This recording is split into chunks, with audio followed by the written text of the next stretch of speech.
आइए अब हम पढ़ते हैं परिमेय संख्याओं का दशमलव प्रसार। दूसरे चैप्टर में से ही है, अंतिम टॉपिक है परिमेय संख्याओं का दशमलव प्रसार।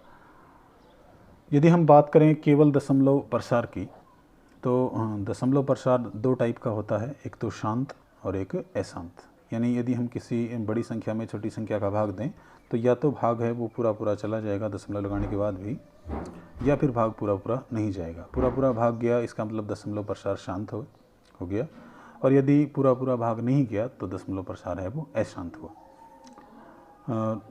यदि जो दशमलव प्रसार है वो अशांत है, और अशांत में भी इस प्रकार का कि अशांत आवर्ती है। अशांत आवर्ती, आवर्ती का मतलब उसके बाद यदि हम दशमलव लगा देंगे, हल करते जाएंगे, भाग करते जाएंगे, तो ऐसा होगा कि कुछ दो चार संख्याएं ऐसी होंगी, या कुछ भी संख्याओं का एक ग्रुप होगा, या एक संख्या होगी, एक अंक होगा, या अंकों का एक ग्रुप होगा जो बार बार रिपीट होता रहेगा, बार बार आता रहेगा। इसका मतलब वहाँ आवर्ती होगी, यानी वो बार बार आ रहा है आवर्ती, तो वो संख्या है वो परिमेय होगी। तो वो संख्या क्या होगी? परिमेय। और यदि दशमलव प्रसार अनावर्ती है, यानी बार बार नहीं आ रहा है, तो वो जो संख्या है वो अपरिमेय होगी। हालांकि परिमेय भाग लगा नहीं सकते हम परिमेय संख्याओं में, क्योंकि अपरिमेय संख्या होगी तो भाग लगाओगे कैसे, उसमें तो हर ही नहीं होगा। तो अशांत अनावर्ती है वो तुम्हें सीधा ही दशमलव प्रसार मिलेगा, और उसमें आप देखेंगे कि इसमें अशांत अनावर्ती है, इसका मतलब संख्या है वो अपरिमेय है।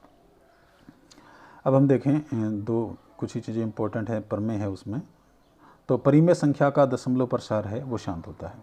परिमेय संख्या का दशमलव प्रसार शांत होगा यदि उसका हर, परिमेय संख्या का दशमलव प्रसार शांत होगा यदि उसका हर है वो 2 की घात m गुणा 5 की घात n रूप का हो, जहाँ m और n है वो पूर्ण संख्या है। m और n है वो पूर्ण संख्या, अर्थात 0 से शुरू होंगी, 1 2 3 और अनंत तक जाएंगी, ये जो पूर्ण संख्या होगी।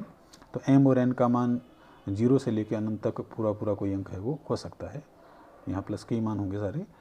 तो किसी भी संख्या परिमेय संख्या का दशमलव प्रसार यदि शांत हुआ तो उसका हर 2 की घात m गुणा 5 की घात n रूप का होगा।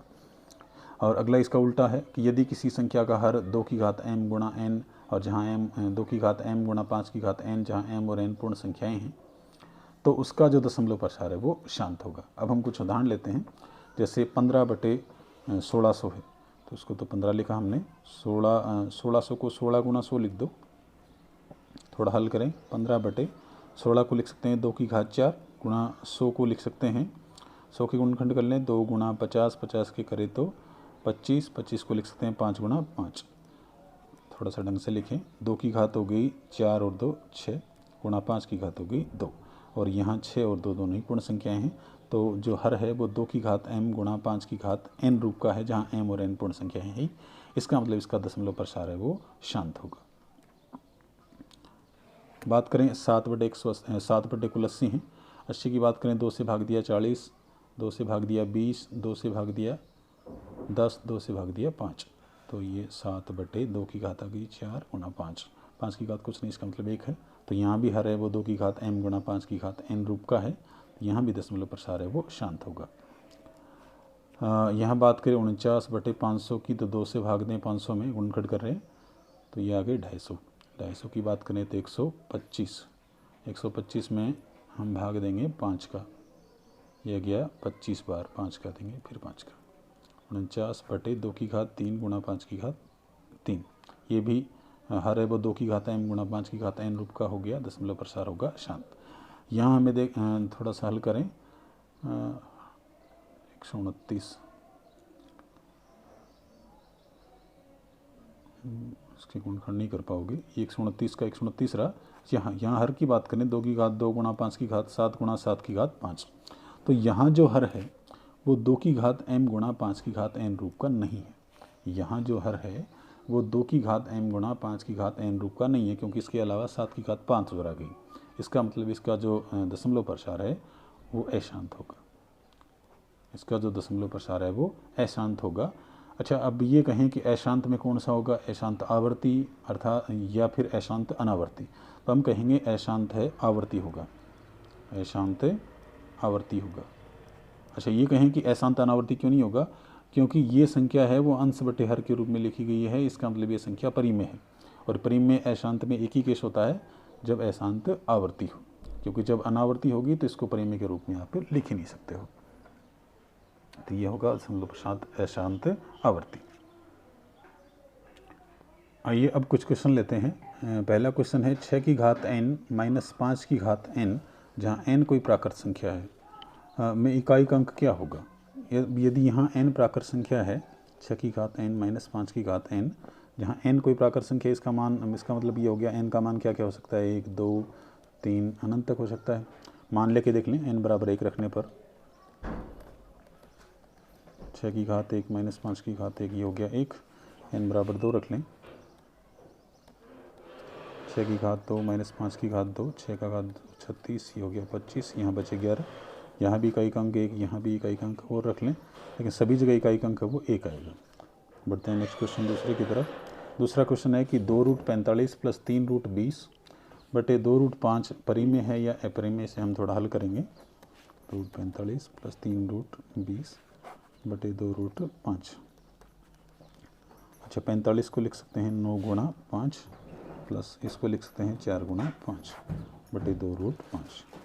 अच्छा, 2 इसको लिख सकते हैं 3 गुणा 3 प्लस 5 उस गुणा में 5 प्लस 3, इसको लिख सकते हैं 4 को 2 गुणा 2 और 2√5। अच्छा, यहाँ देखें तो ये 3 तो बाहर आ जाएगा, तो 2 गुणा 3√5 प्लस 3 यहाँ से 2 बार आएगा 5 बटे 2√5। ये 3 दूनी 6√5 और ये 6√5 बटे हो गया 2√5। 6 6 हो गए 12√5 और बटे 2√5। √5 से √5 कटा, ये 12 बटे 2, यानी ये माना गया 6, और 6 है वो परिमेय संख्या है। अब एक सवाल है कि कोई आयताकार बरामदा है जिसकी लंबाई है 18 मीटर 72 सेंटीमीटर और चौड़ाई है वो 13 मीटर 20 सेंटीमीटर है। तो हमें इसमें वर्गाकार टाइलें लगानी हैं और इन टाइलों की न्यूनतम संख्या हमें ज्ञात करनी है। इसमें हमें वर्गाकार टाइलें लगानी हैं और टाइलों की न्यूनतम संख्या वो हमें ज्ञात करनी है। तो पहले ये इकाई अलग अलग हैं, इनको मिला दें। 1872 सेमी हो गया और ये 1320 सेमी हो गया।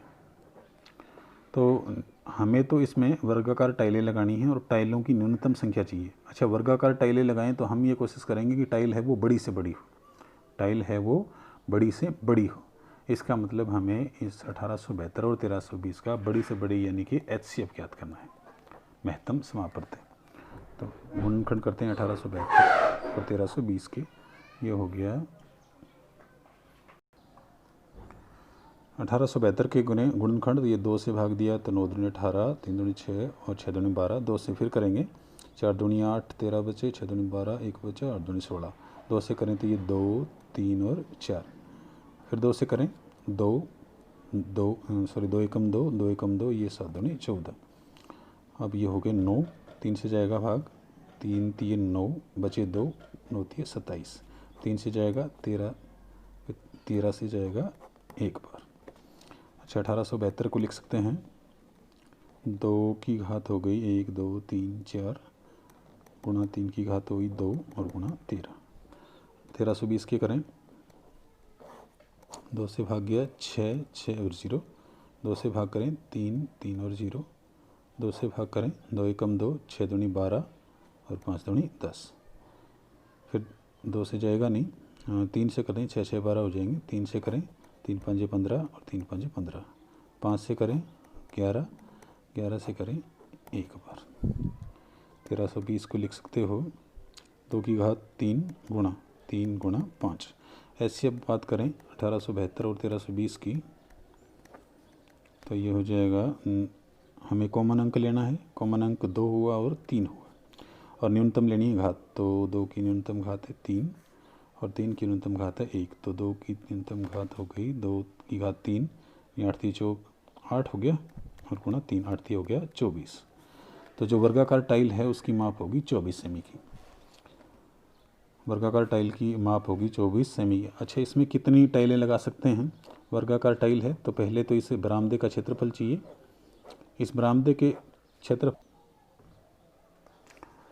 अच्छा, यहाँ हम एक टाइलों की न्यूनतम संख्या टाइलों की संख्या ज्ञात करने के लिए बरामदे के क्षेत्रफल में एक टाइल के क्षेत्रफल का भाग दे दें तो बरामदा आयताकार है तो हो जाएगा लंबाई गुणा चौड़ाई। लंबाई है 1872 सेमी, चौड़ाई है 1320 सेमी, गुणा कर दें।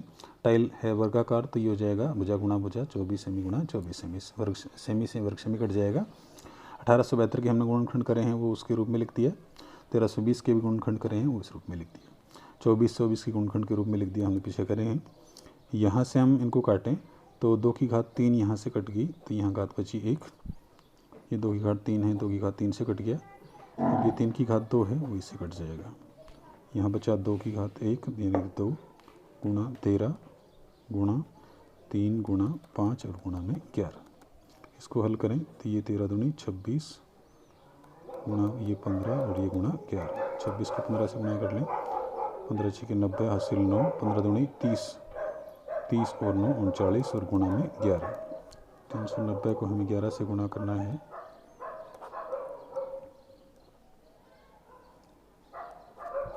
ये हो जाएगा 4290 टाइलें।